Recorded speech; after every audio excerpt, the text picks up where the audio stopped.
Welcome to Fruity Bites, where we bite into one of the fruits of the Spirit at a time.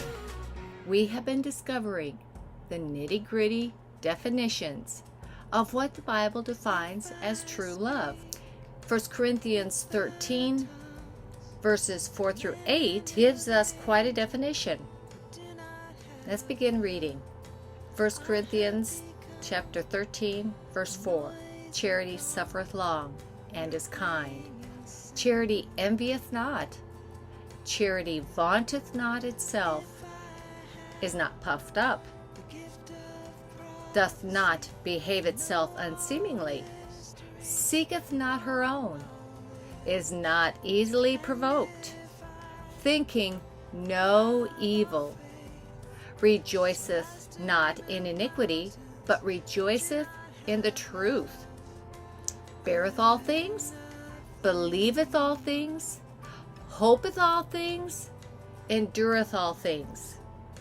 Charity never faileth, but whether there be prophecies, they shall fail.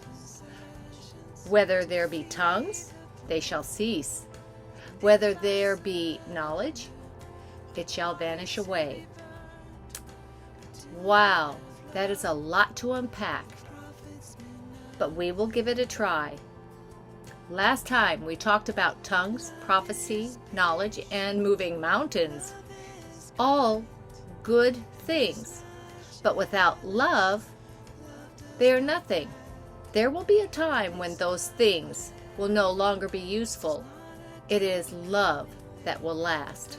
Let's dissect this charity, this agape love, this affection towards others that produce a deliberate, welcoming, hospitable spirit that entertains in a well-pleasing, comfortable way toward all men, all people, which we are encouraged to do. Beginning at the top, let's discuss charity suffereth long. 1 Thessalonians 5:14 describes this as being patient towards all men. This action will take us really out of our comfort zone because it suffers long. This is not a comfortable thing to do.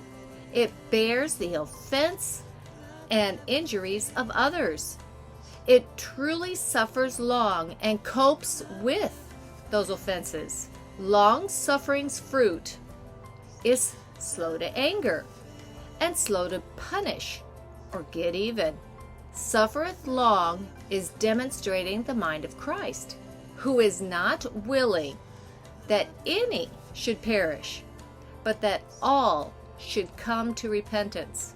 To make an uncomfortable situation more uncomfortable is to be kind. Being kind is to be useful in our manners and morals, to be gracious, courteous, or friendly and sympathetic, and full of humility, tender-hearted and forgiving. For who? For Christ's sake. So it's not about us, it's about Christ. And it's about Christ's testimony being lived out in me or us. Are you ready? This gets even more unsettling and uncomfortable. To envy not is to not seek our own desires, does not provoke anyone to join in evil thoughts that would harm someone else. Charity envieth not. Jealousy and even coveting can move people with a zeal or strong desire to behave in ways that are selfish, leading to unrighteous actions intended to harm someone else. In closing, 1 John 3 verse 8 says, My little children, let us not love in word, neither in tongue, but in deed and truth. Until next time, May our testimony show Christ's love genuinely and sincerely.